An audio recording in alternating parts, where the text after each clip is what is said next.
जिमि बर' बे समाव मोनसे गेदेर रादाब लानानै फैदों चिरांनिफ्राय। चिराङाव एबा बिटिसिआव नंखाय फोरोंगिरि थिसनथाइ लानायनि सोराङाव फैदों। चिरांनि काजलगावआव नंखाय फोरोंगिरि थिसनथाइ लानायनि सोराङाव फैदों। बेबाराव चिराङाव नंखाय फाहामगिरिनि उनाव बेबाराव नंखाय फोरोंगिरि थिसनथाइ लानायनि सोराङाव फैदों। चिरांनि काजलगावआव नंखाय फाहामगिरिनि उनाव बेबाराव नंखाय फोरोंगिरि ओंखारदों। बापन सरकार मुंनि सुबुङा चिराङाव नंखाय फोरोंगिरि थिसनथाइ लानायनि अजद। महेन्द्र बोलेरो गारि लानानै गावनि नंखाय थिसनथाइ बिलाइ आनजाद खालामनो फैबाय चिरांनि गुदि सोलोंथाइ बिबानगिरिनि मावखुलियाव। बिजनीनि 1 नं सिसुबारि गामिनि थागिरि नंखाय फोरोंगिरि बापन सरकार। गावखौनो बिजेपिनि सुभाइजार मण्डल बिजेपिनि गाहाय नेहाथारि होननानै सिनायथि होनाय बापन सरकारनिफ्राय मोनदों गांसे गांनै नङा गांब्रैयै नंखाय फोरोंगिरिनि थिसनथाइ बिलाइ मोनदों। बे नुथायफोरानो जादों नंखाय फोरोंगिरिनि थिसनथाइ बिलाइ। बिटिसिआव नंखाय फोरोंगिरि थिसनथाइ लानायनि सोराङाव फैदों। चिरांनि काजलगावआव नंखाय फाहामगिरिनि उनाव बेबाराव नंखाय फोरोंगिरि ओंखारदों।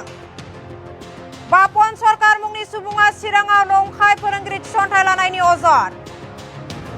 महेन्द्र बोलेरो गारि लानानै गावनि नंखाय थिसनथाइ बिलाइ आनजाद खालामनो फैबाय चिरांनि गुदि सोलोंथाइ बिबानगिरिनि मावखुलियाव।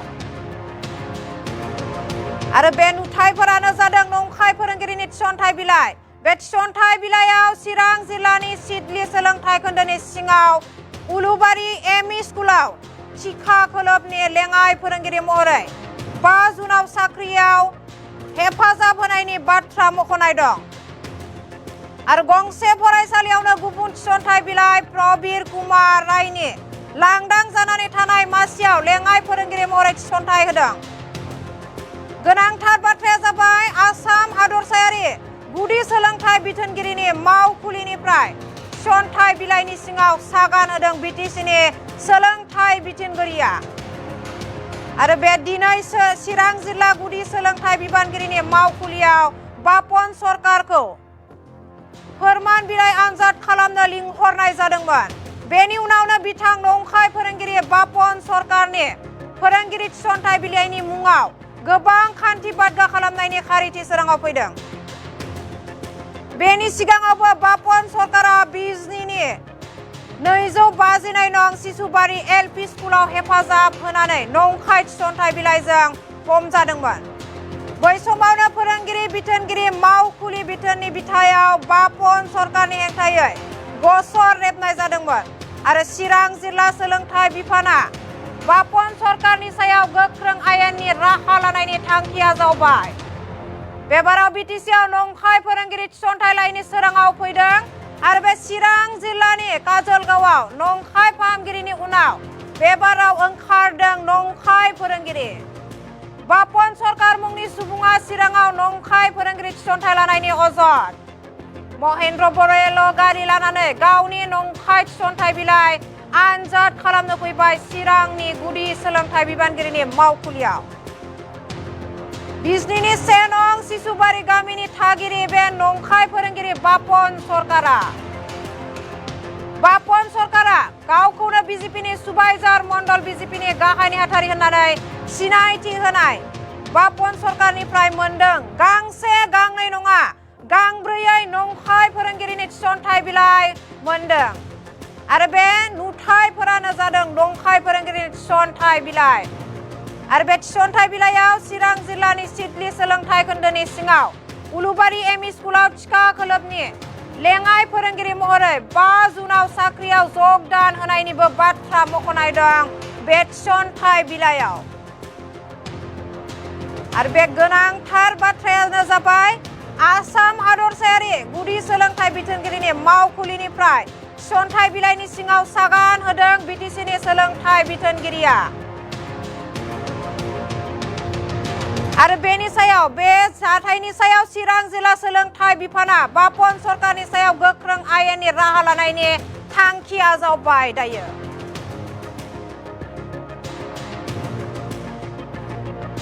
বাপন সরকার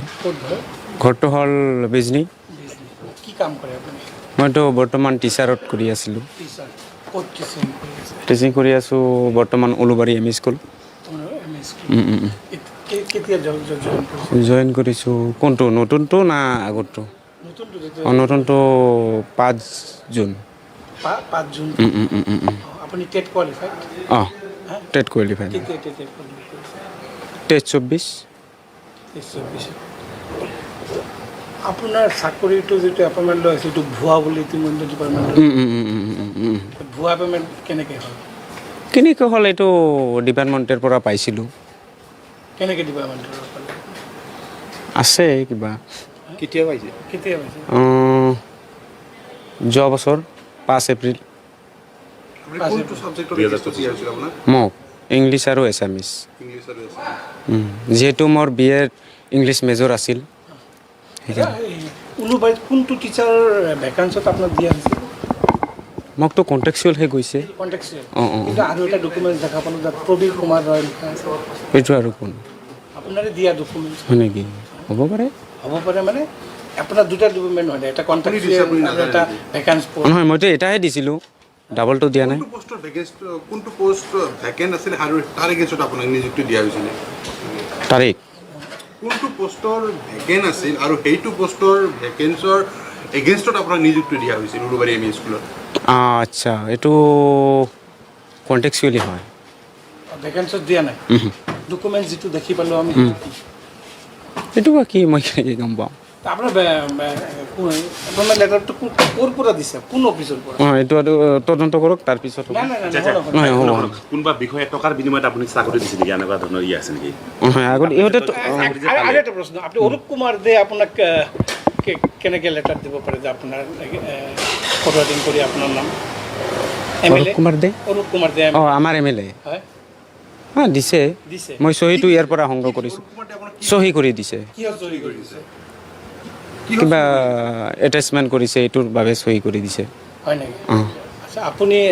পূৰ্বতে কোনো ৰাজনৈতিক দলৰ লগত জড়িত আছিলোঁ কি হয় বিজেপিৰ কি মণ্ডলৰ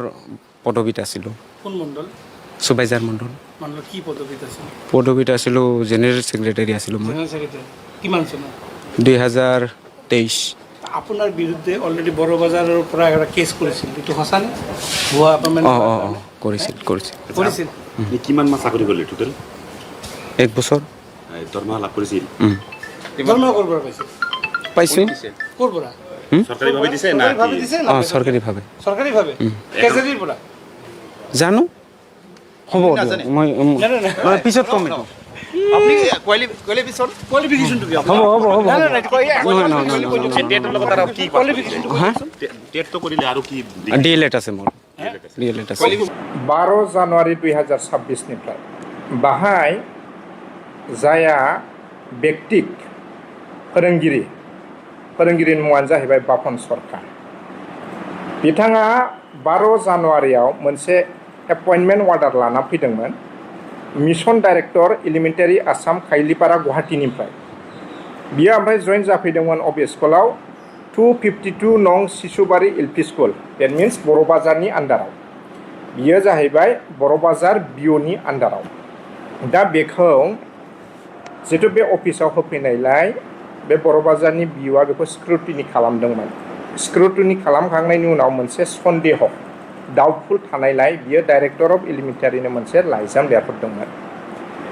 आरो बे लाइजाम लिरनायनि उनाव डाइरेक्टर अफ एलिमेन्टारिया बुंहरदों जे बियो टटेलि फल्स बिनि एगेन्स्टै बिअआ FIR अलरेडि होखांखाबाय आरो नैथियाव फैदो बिनि उनावनो